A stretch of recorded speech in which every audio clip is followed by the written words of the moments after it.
The Stateside Soccer Show is now covering Ted Lasso.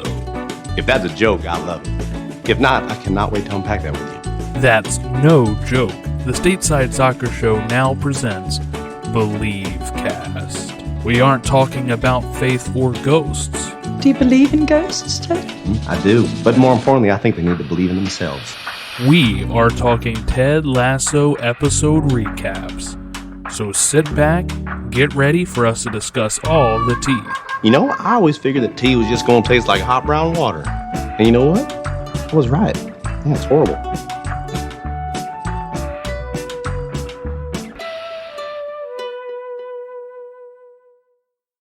Hello and welcome back to Believe Cast, presented by the Stateside Soccer Show, where we recap Ted Lasso Season 3 every week except last week. And here we are talking Episode 2. But I'm Jordan Wiegand, and with me, as always, is Logan Stone. I know, it feels like a long time since we've, because we haven't done one in, midweek. It feels like a long time since I've talked to you, but it really hasn't been that long. It's like Tuesday. Buckle up, because we're recording. Buckle up, baby. And another one after this. We got 2 Ted Lassos to catch up on. So if you're listening to this on the Stateside Soccer Show feed or even the Believe Cast feed, I'm not going to drop them both at once. I'm probably going to drop one on Monday, one on Tuesday, and then a new Ted drops on Wednesday, and we'll probably cover that next Sunday or whatever. No, next Sunday is Easter. We'll have to figure out when we're going to record for that. But anyway, we're talking episode 2 today. We're going to try to limit it to just episode 2 spoilers in case if people are also behind. We were behind due to trips, traveling, all that good stuff. But episode 2 called I Don't Want to Go to Chelsea, directed by MJ Delaney, written by Sasha Garron, and aired March 22nd, 2023. The synopsis: news of a top player looking to move to London, or as I spelled it in our notes, Lundo, sends the English clubs into a frenzy. Richmond play their first game back in the Premier League. That's the official synopsis. Well, you know, I would say not many people want to go to Chelsea at this point in real life with the way that they're playing. So props for the foreseeing here by the Ted Lasso writers. But also, I just wanted to say before we go on, I'm really glad, Logan, that they added Zava to the show here. What was your thoughts on Zava and just his introduction in this episode as a whole? I think the good thing is that I think everywhere in the United States and everywhere in Europe have pretty much been exposed to Zlatan. So it's very, I think it hits all sorts of chords because you're like, this is Zlatan if they put Zlatan in a fictional character. I love Zava. This episode was like one of my favorites that I can remember. I thought it was a lot of fun, and you get to see Stamford Bridge and you get to see all the new Nike stuff with them being the sponsor. So no, it was a lot of fun. I had a blast with it. And then I think the whole time I'd forgotten that Roy, this would have been a homecoming for Roy. And then as I'm watching it the first time through, I'm like, oh crap. As soon as they mentioned, I'm like, this will be cool. It'll be kind of like this Roy coming in, Zava being there. It'll be a blast. So. Yeah, I thought this was a great episode. I think it's funny that the synopsis doesn't even mention probably the biggest storyline in this, which is that Trent Crimm is writing a book. Right. It doesn't mention that at all. That's the first scene, right? Is them trying to tell Ted to not allow it. They say they're all on board. It's up to Ted, and they're all giving Ted the cut it, cut the throat thing. Don't allow it. And then Ted's like, yeah, why not? Right. Which is perfect Ted Lasso type stuff. But now it finally answers a question I had in the premiere that I didn't bring up in the podcast, though, was we got introduced to another reporter from the Independent, and we were like, I was like, where's Trent? So I guess he's taken a step back from reporting for the Independent, or maybe he left the Independent and he's just writing a book now. Is that what we're to believe? Yeah, I think I was led to believe just the fact that like he just left and he was I think he's kind of at his end. Like I think that's the impression that I get from Trent, that he's kind of at the end of his time like writing for like beat writing, and he just wants to do something like this. And I think because people respect him so much, because he, there's the article that he writes with Sam Obasanya that covers Africa, and there's the political landscape of that, and then all the stuff that he's written about Ted. This, I don't know, it just made sense. It was funny though, because they did the White House visit, and the actor that played Trent Krim, he goes and he's there and he asks a question, and he goes like, the fake independent, I'm a fake journalist, so let me ask you a question kind of thing. But then it was like, where did Trent go? Like he's one of our favorite characters, and it was like, gosh, they got him off he's off the show. He's not. Yeah, at first I was like, wait a minute. So yeah. they got rid of Trent. Is he not going to be in the season? And then he's at the White House thing, and I'm like, okay, so maybe it's not like the actor had like to leave the show. He flew all the way to DC to do this press thing. So it felt very odd that he wasn't mentioned at all in the premiere, but he's back here. He's writing a book about the club, following them throughout the season. Think like The Last Dance, but without TV cameras. And Roy forbids the players from talking to him. We learn later he's still bitter over an article that Trent wrote about Roy when he was a teenager at Chelsea. What did you think it was going to be? Did you think it was something like that he didn't like him for? Or did you think it was going to be something different? Because to be honest, I didn't think Roy would have probably that thin of skin about it, and I didn't think he would it kept me guessing then on what the actual reason for him not liking Trent was. Yeah, I didn't know. Like I was confused too. But then as I started to think about it though, like it makes sense. It makes sense as to maybe why Roy so but then there's like mention of it, and I guess we'll get into that, but there was mention of the fact that Roy was already kind of a grumpy person anyway. So I don't know. Like I don't know if it was kind of strange, but I think it all makes sense just because. But yeah, I think Roy, just being a younger kid, I think you would listen to that more, because as you get older, right, you don't care as much about what people think. So yeah, that's what I can see, like players using that as like motivation and stuff. But I think it's funny that like he was laminate. I feel like it was funny that he like kept it so real where he wouldn't even want to talk to Trent. We've seen him have other interactions with Trent, like season 1. We just talked about an episode where Trent follows Ted around and they go to the school, right? And Roy does kind of call him just call him the C word. I think he calls him the C word. And it's like, yeah, but it seemed weird to just be so hostile even years after that,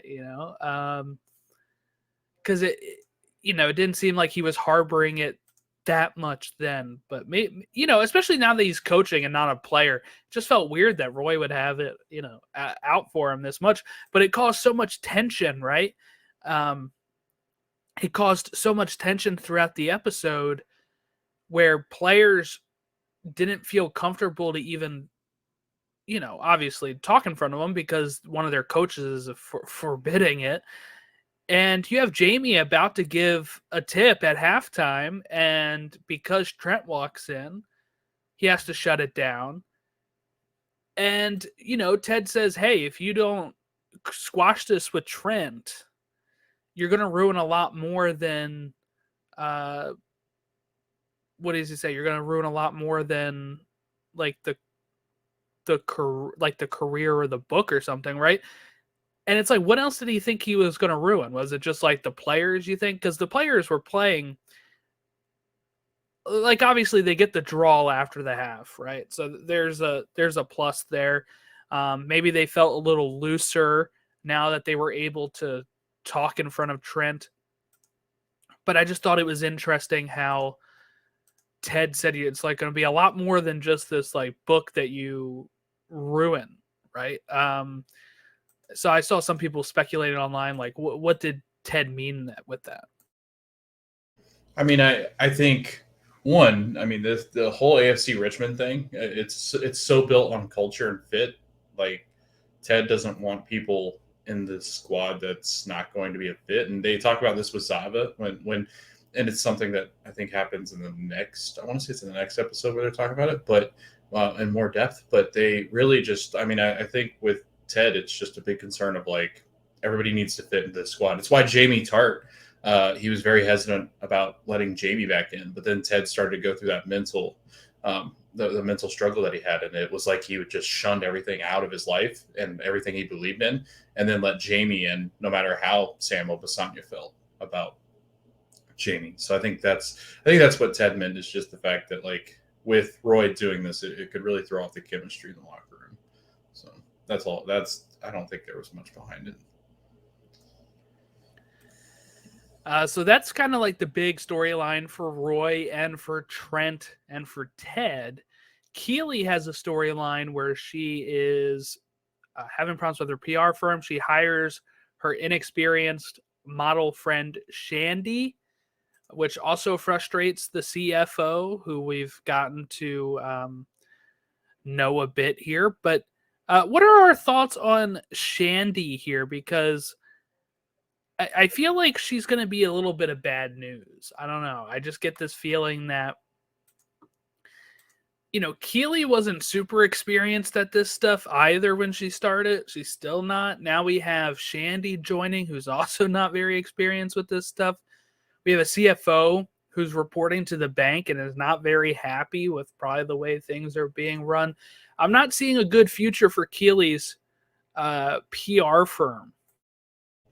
Like I saw like in this episode, it was, and yeah, I think that something probably happens. Obviously, I think that's the big buildup, is that she gets into trouble with somebody. I was starting to lean more, maybe she gets in trouble with Jamie or something. That kind of situation where I think it's going to be more of a headache for Keely than really Keely's business. I saw it more as like Keely sees Shandy as what she was with Rebecca. So Rebecca took in Keely, who really just, all she did was have the good looks, and if she just took off her clothes, she was going to make a lot of money. And I think that's the kind of model that Keely was. And then when Rebecca takes her under her wing, gives her a job in the club, I think Keely's like, I'm so much better than just having to sell my body for money, and kind of thing. And I think that's ultimately, I think Keely sees the same thing. Like Shandy comes from a place where, that maybe they're not coming from a good spot, that she too, all she does is just sell risque pictures of whatever. And I think that's where she sees that. And I think that's where Keely's kind of like, maybe I can take her in like Rebecca took me in. And I think that's kind of where they're playing. But I think you're right, Jordan. I think down the line something's going to happen, because I think she says a lot of interesting things to different people, and you're like, oh, that's kind of rough. Like, not sure I would have said that, but and the way that she talks to each of the players. Although when we get into the next episode, I think she has one of the best parts when she goes after somebody. So. Yeah, it should be interesting. I'm just waiting for the other shoe to drop with Shandy, I guess. She reminds me of Sassy. You know what I mean? Like these names do, for right? sure. Yeah. But like I think like the spunkiness and like the very straightforward, they're very similar. I think that's kind of what the show's playing at. Is that it's hard to tell with Ted Lasso, I think, because sometimes I feel like I'm probably thinking in cliche ways of, Shandy is going to try to take over, Keely's spot, or going to take a lot of the credit for something that wasn't her doing or something. And that's probably because other shows would do that, but I'm always kind of skeptical on if Ted Lasso will do that kind of stuff. So it's like, they usually stay away from some of that stuff. So it's kind of like hard for me at times to kind of predict where the show's going to go. When we're basing it off of what maybe other shows have done. All right, so the big storyline of the episode is Zava. He is a player. Ted has no idea who Zava is until Coach Beard shows him a video of him headbutting like a thief in the store, and which is funny because that's probably how he would be better known in America, is from like a viral video than like his actual ability on the field. Thinking of Zlatan, I think people may have know about him over here. He was on like late night with like one of Kimmel. Was it Kimmel? Yeah, it was Kimmel, I think. Probably, yeah, because they were probably trying to promote it. I don't watch the other. I like Jimmy Fallon, but I don't like Conan O'Brien. I don't like James Corden. So I'm pretty sure it was. Yeah, they were probably crossing over with because ABC is Kimmel and they have ESPN, and that's where he was on. So, he kind of got maybe notoriety from that type of stuff. But I would say, like, if you went to the average person on the street, they probably don't know who Zlatan is. If you showed them a picture, they'd probably be like, I've heard of him, but I don't know if they know how stuck up. And, like, look, this is absolutely Zava equals Zlatan. There is no question in the world. Man bun, same sort of stuck up attitude. His build, his tattoo. Right, exactly. There's stuff in here that's like, I saw some people on like Reddit and stuff be like, do you think that Zava is based off Zlatan? I'm like, it couldn't be more obvious. I'm sorry, it couldn't be more obvious in this show that that's who he's based off of. But it's and they nailed it. Like, he is acting like, if you think this is a caricature, you have not met Zlatan Ibrahimovic, because he is a caricature. I mean, look, LeBron sent him like a jersey or something, and he was like, I signed it and sent it back to LeBron. Like, now it's worth more or whatever. Like, that's the type of mindset that Zlatan has, which is exactly how he is in Zava here. And Zlatan speaks in third person, if anybody doesn't know. Like, he'll go, Zlatan does this, and it's like, what? Oh, man. Because I think there's a clip of it that he's talking about himself, and all he's talking about is Zlatan this, Zlatan that. Which is really weird, though, because, like, I mean, you were obviously you've probably followed him more than anybody else, and then he came to the MLS. But I don't remember enough about him in press conferences to know really if he was. I mean, I know he speaks of himself like that, but I don't ever remember any of his stories about Zlatan. Like, if players liked him or not. Here's some quotes. I looked up some quotes from Zlatan, all right? It's from an ESPN article in 2017. 35 best quotes. Not going to do them all. I can't help but laugh at how perfect I am. It's one of these quotes. So John Carew was suggesting that Ibrahimovic's flicks and tricks were pointless, and he says, what Carew does with a football, I can do with an orange. When you buy me, you are buying a Ferrari. If you drive a Ferrari, you put premium petrol in the tank. You hit the motorway and you step on the gas. Guardiola filled up with diesel and took a spin in the countryside. He should have bought a Fiat.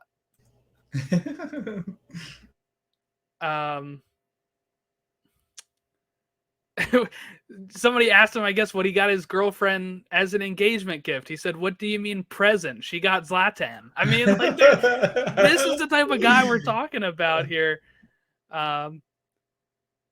Only God knows who will go through. The reporter says it's hard to ask him, and Zlatan says you're talking to him. Oh, man. That's brilliant. Oh, my. I mean, it is just amazing the type of mindset this guy has. I mean, he's gotten into fights with people on his own team.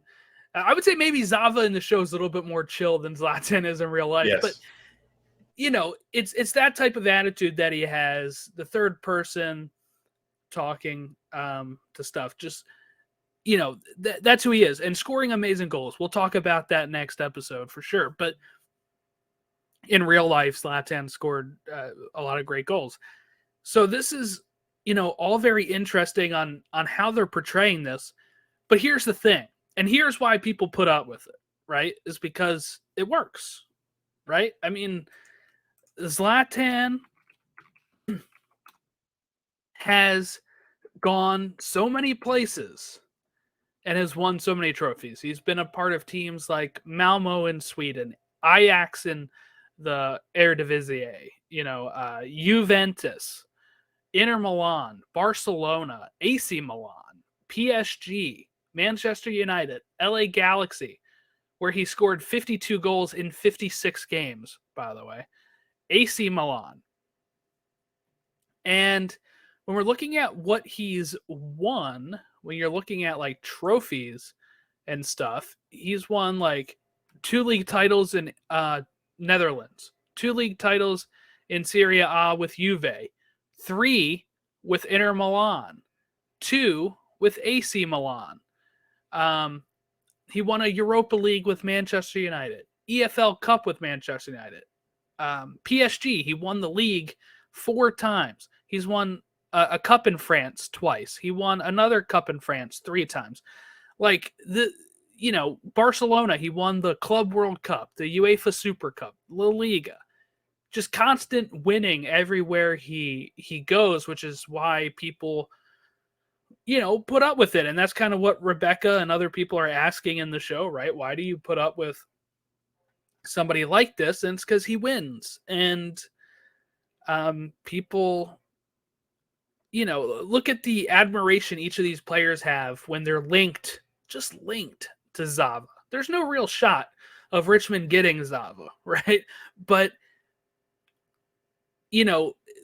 they're linked to him. The whole thing, like the whole clubhouse is just totally in love with getting a player like Zava because he'll help them win games. I do love the part when they go in like the locker room and we have, the players are stressed out about something, a rumor, and it's about the Keeley and Roy breakup, right?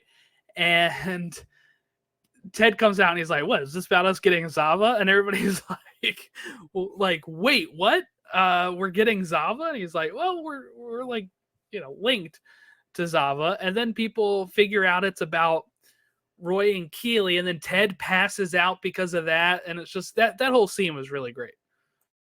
That's also I think that's the scene too when Trent Krim comes in. This is my favorite part. Trent Krim comes in and Roy goes, "Hey, listen up." And he, in a very Roy Kent way, it's like he drops the F-bomb. And he goes, "Don't talk to this prick. Nobody talks when this prick is around." And they go quiet. He goes, "I'm going to put my forehead and my skull through your chest if you do that."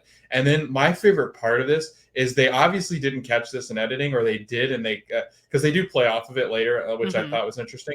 But Phil Dunster, who plays Jamie Tartt, you can see him in the side of the angle right behind Ted, and I don't think you would notice it if you weren't really paying attention to Jamie. But Jamie's sitting back there, and you can tell that Phil's just trying not to laugh because it's so you can tell they probably went through this scene quite a few times because Phil kept going, kept laughing at it, and they finally get in, and you can just see Jamie going like this, smiling, what?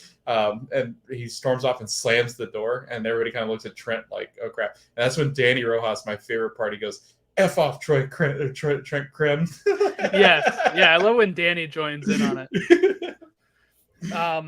But yeah, the part that you're talking about with Jamie, I keep seeing people thinking that he broke, and maybe he did, but I also think that just fits Jamie's. I think that fits Jamie's character to just be like, right.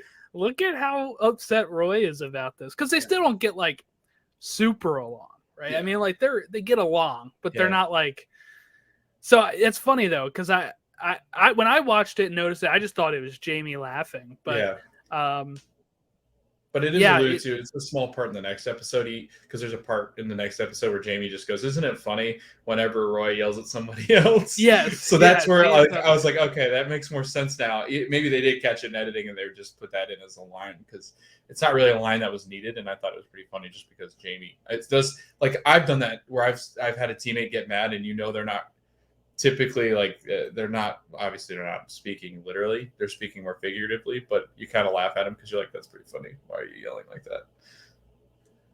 Well, you know, what I like about some shows, like, let's say like How I Met Your Mother, right, is that the characters will laugh at the other people's jokes.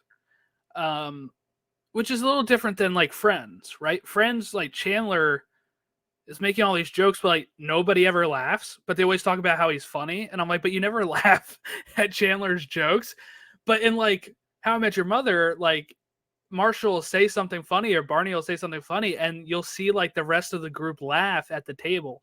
And I think that's such like a, you know, such a good thing, and should be probably be in more shows like that, when something is actually funny, like in this case, Roy just having an absolute fit, like seeing a character like Jamie laugh, you're like, okay, yeah, maybe he is happy that it's not him that's on this end of Roy's screams for once. But yeah, but so what I really liked about this Zava storyline is when, you know, it's Rupert shows up, right? Rupert shows up, he's trying to sign him, and Rebecca's worried that she's going to lose him to West Ham. So originally he was supposed to go to Chelsea, right? That's why he's there at the game. He's taken in the game, which is something that happens in the world of soccer. I don't know if it really happens in other sports. No, it would be seen as tampering because they're usually interleague. Like it would be if the NBA did that, it would be seen as tampering because you're like, why the hell is so and so at that game? Like, yeah, there's no tampering in world football because they can pay they'll have to pay the fee, and you know the team gets something out of it. So you know you have this where they kind of welcome and they're like, hey, we're taking a game here. We're gonna get ready to sign the contract, that type of stuff. And he's going to join West Ham. But Rebecca catches him, goes in the bathroom. Great. I just like how she storms in here, by the way. And I love that how long he's peeing in here. This impressive. Is like the bladder of a champion. Really impressive. You know, he's peeing the whole conversation. But Rebecca does something that I ask all the time, and I probably have done this on one of our podcasts before. When you're a player that good, or when you're a coach that good, why do they always make the leap to another really great team? And she says it's because he's scared, right, that he isn't as good as he is, or that they can win even when he doesn't play. So it's not like he's, you know, missing much. You should go to a team that is worse and turn them around, which is, my God, thank you, Rebecca. This is exactly what I've been saying about people like Pep Guardiola that go from Barcelona to Bayern Munich to Manchester City. No, go to Harrogate in the 4th tier and make them a good team. Like, that's what it should be, right? Zlatan, who jumps around to every single good team. It's also because the good teams can afford them, and the good teams are interested in dealing with them, I guess, to make them better. But, you know, to go somewhere where, you know, you are actually, I mean, really, he did that when he went to the Galaxy because they were kind of on the tail end of their good run, and he kind of helped turn them around for a bit, and then they immediately fall apart when he's gone. So, like, there's, you know, there are situations like this where you would want the player to go to another team and help get them over the line. I would say it's almost like Tom Brady going to the Buccaneers and then he made them world champions in the Super Bowl. That type of thing where it's like, go to a team that is going to be tough to win. And you know what? He takes up this challenge. I love when he's going there to sign the contract and it's on TV. He's like, I changed my mind. I'm not signing with you. And, you know, Rupert's all watching it on his phone. He's like, haha, we got him. He's going to West Ham. And he says, I will play for Richmond. And he never actually had a real offer by Richmond, by the way. So Richmond now has to actually pony up with this. But I kind of saw it coming from a mile away, though, right? There was no shock that it was going to be him choosing Richmond. Yeah, and I think, too, because the lead up to it is like this metaphor for like Rebecca had chosen Rupert because Rupert has this way with players and women too, is that he's just notorious. He gets what he wants. He always gets what he wants. He's able to kind of woo people in a way that she was always jealous of, even now that she's no longer with him. And then my favorite part is when they're in the tunnel and she runs into Rupert. And this is before she goes to see Zava, or he comes down to go to the bathroom. And she's like, you know, how can you do, like, how do you always keep doing this? Like this kind of thing. And he's like, you know what? You can have a true love for something. Or she goes, how do you do this knowing, or like, how do you go buy West Ham knowing that AFC Richmond is your true love? And he goes, yeah, but just like a good old man, like they always do. Once we get bored with something, it's the same old. We just move on to the next best thing. And kind of speaking about Rebecca and that instance of AFC Richmond. And then Rebecca's like, you know what? To hell with you. Like, I've got my own abilities. I can go do this and recruit. And that's what she does, is she's able to kind of break free and go to kind of recruit Zava. But it is a cool metaphor. Like that's what, and Trent Krim always says it, like the sport's always a good metaphor for all sorts of different things. And it's kind of fits with Rebecca's situation. Yeah. Kind of, you know, Rupert knows what he's saying there, right? Rupert knows what he's doing when he's digging in Always like that. But it is hard to, like, I couldn't imagine. Could you imagine, Logan? Like, you're a Cubs fan, right? Let's go with that. That's been a part of your life since the 90s, right? Like, Orlando City's kind of new, right? Let's take the Cubs. And you own them. You're a biggest fan of them. You own them. You win a World Series with them, all right? And then you get divorced and you lose it. Now Ashley owns the Cubs, all right? And now you buy the Cardinals. And you're like, no, I'm all about the Cardinals now, babe. I could not imagine that. I couldn't do it. It's like me buying the Yankees. I can't do that. No, couldn't do it. I'd just be like, I'll go buy like a minor league team or something. I don't know. I'll go buy another sports team. I don't need to be baseball. Yeah, I mean, I feel like, look, how trapped I am in my sports teams. It'd be like, all right, I guess I'm still rooting for my team. I just don't own them anymore. My ex-wife does, you know, like, I don't know. Right. It's kind of tough. And Rupert kind of tries that, you know, throughout season 1, where he's trying to get back into Richmond, right? He's a minority owner. Oh yeah. Did we get resolution on that, by the way? Does he sell his minority stake to buy West Ham, or is he a minority owner of one and a majority of the other? I mean, I guess he would. No, we never really did. Because, like, the only thing we get is Ted says, if I win this dark game, you have to stay away from the team. That's the only thing we ever get, I think, with that. So I'm assuming he still owns portions of it. Like, well, you know what's actually under Bex's name, isn't it? Yeah. Oh, that's right. That's right. She does. So technically she owns some of it. Yeah. Maybe she'll sell it back to the Milk Sisters. I don't know. We'll see. I kind of want to meet them. Me too. What if it's Sassy and Shandy and they're the Milk Sisters? Plot twist. That'd be interesting. All right. Let's go ahead and I guess wrap it up. Anything else about this episode before we move on to Player of the Week and Employee of the Week? No, because I can get into that stuff with our picks. Okay. So. My Player of the Week, I had Dani Rojas for scoring the goal off of his face. I like that he says, I scored with my face. I scored with my face. That is such a Chicharito reference, I think. He kind of had the same thing happen to him. And we know Dani is, I think, very a Mexican player. Yeah, that's pretty cool, too. What's yours, Logan? This one's tough, but I think I'm going to go Jamie here, only because Jamie really starts to take on a leadership role. Like, you start to see him go, why do we care about this diva? So when Zava shows up to Chelsea, Danny's like, Zava's here. And he goes, go away, man. Like, go back to your position. Why do you care who's here at the game? But you start to see, like, Jamie, like, I'm a huge Jamie Tartt fan, but I think this season's taken it even a step more. Like, I love Jamie in this season because I really think they're doing a nice job of showing us a different side of Jamie that we've not yet seen. So I love this. That's perfect, Logan, because, you know, when we're talking about people asking, does Nate need to be redeemed? Are they going to make me like Nate again?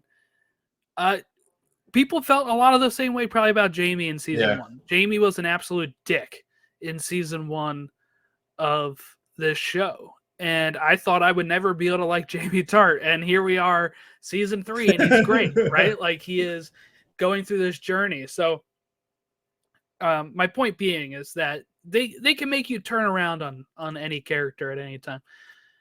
Employee of the week, I have to go with Rebecca for absolutely talking shit to Zava and ultimately getting him to change course and come to Richmond. So, yeah, we have to go to Rebecca here.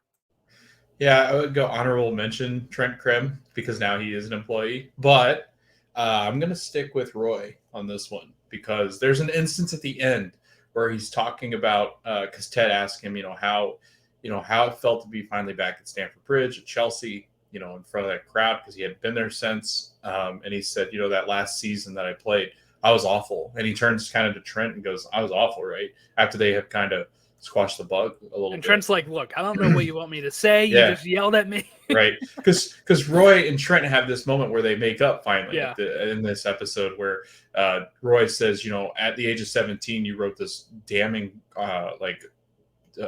review of my performance and just who I am as a player, overhyped starlet child, basically, that's angry and just doesn't fulfill any kind of aspect that he was supposed to fulfill as a young player. And he goes, that absolutely crushed me. But you see this, you see Roy being the softie that we know he can be at times, and really getting in touch. But I think the coolest part was that he was like, I was a broken down football player. And you and I talked about this all the time. We're like, how come people just continue to keep playing when they're broken? Like, call it quits. And I know it's tough and we've never been in that position. But if I ever got to a point where I was just like, as an athlete, I just can't do it at the level that I want to do it. I'm not going to go sit on the bench or, become this, 45-minute player that's just going to come on for random appearances. I hate that so much. Look, Logan, I was the best softball player on my rec league. Yeah, right? absolutely. I hurt my shoulder and I called it quits when I tried playing a season and it didn't work. So does it hurt the team? Yes. It ultimately hurts the team that I'm not out there every week. Yeah, right. They really needed your prowess in that right field area. But no, I just love what Roy says because Roy's just like, he gets the ovation that he wanted and deserved. They didn't boo him at all. There's no boos. It's just a bunch of chanting. They've got a banner up there that says there's never going to be another man. They booed him online. Yeah, they did. Yeah, they did. Yeah, they did. For people that don't know, there's this whole fit because the sign that says there's no one else, there's no one like Roy or whatever, said originally like Ray, and it was about Ray Wilkins, Chelsea legend. And they digitally altered this one letter to an O to make it Roy instead of Ray. And people flipped out. The Chelsea supporters trust put out a statement for some reason. Chelsea legends were saying stuff, and then it's like Ray Wilkins' kid, because Ray Wilkins passed away. Ray Wilkins' kid came out. I was like, this was for TV, dudes. Like, the real banner is fine. Yeah. We're all good, because people were getting on Todd Bowley, who owns the team, and he said this was done before I even took over this thing. So, it was absolutely insane. And then once Ray Wilkins' kid comes out and says, we're fine with this, the real banner's fine, then everybody's like, oh, okay. Yeah. All right. But it was like, wow. Because I follow a lot of Chelsea people because I, support the team. And, that's most of the stuff that was going on. And I hadn't seen the episode yet. I was in LA, scrolling. I'm like, what the hell is going on? And I had to look up a picture of the banner and everything. And I'm like, oh, people are crazy. Yeah. That is the background of everything. But my favorite part is when Ted, at the end of that, he goes, yeah, but if you hadn't come to AFC Richmond, then you wouldn't have met me. And he does the whole yeah, because he does it twice now. He's done it twice where he's looked at Roy like that. And then the coolest moment is when Roy looks at Trent. There's a moment at the end of the episode when Roy looks at Trent and he kind of looks at Trent like, yeah, I wouldn't have met Ted, and it's really changed my life. Is ultimately he gives Trent that that nod of write that down because this is how he treats people. This is Ted. This is who he is. So I'm assuming at the end of the season, we're going to get a Trent Krim narration of all the stuff that he's kind of read or written. So Oh yeah, that'd be interesting. I'd like to see like a time skip if this Yeah. is the last season, and you have like them talking about Trent Crimm's book, and maybe Mhm. people like maybe the last episode is just like a year in the future. The books come out, and we Like a kind of see where synopsis of- everyone is. yeah. Like Ted's met his wife, and she's passed away, and now he's back with Robin. And oh, sorry, that's a different show. I was like, what? Stay away Ted- from that ending. Right. Yeah. But yeah, no, I'm excited to see how they do with the Trent Crimm stuff. I'm gonna say he's not an employee though, Logan. So I'm not gonna That's allow not the fair. honorable mention. I'm he sorry. has a desk. Dishonorable mention. Boo. All right, so we'll wrap it up there and get ready to record our next one. But if you want to give us any sort of Ted Lasso feedback, at @believe_cast on Twitter, email tedlassorewatch@gmail.com, or you can reach us on the Stateside Soccer Show feeds, Twitter, Instagram, Facebook @Stateside Show, and email us statesideshow@gmail.com. And we'll be talking next about episode 3, 4, 5, 1. I know that sounds confusing because it sounds like I just said we're talking episodes 3, 4, 5, and 1. We're talking about episode 3 titled 4, 5, 1. So yeah, we'll talk about that next.